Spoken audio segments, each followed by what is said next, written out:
Harmandir Sahib or Golden Temple, the chief gurdwara, or house of worship, of Sikhism, and the Sikhs' most important pilgrimage site.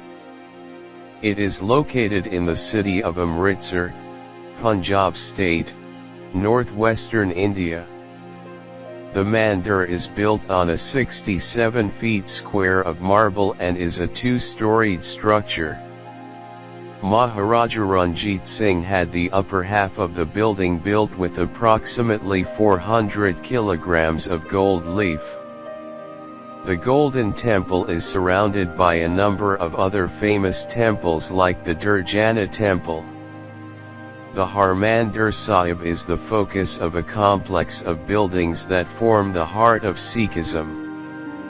The temple itself occupies a small island in the center of the tank, or pool, called the Amrita Saras, pool of nectar.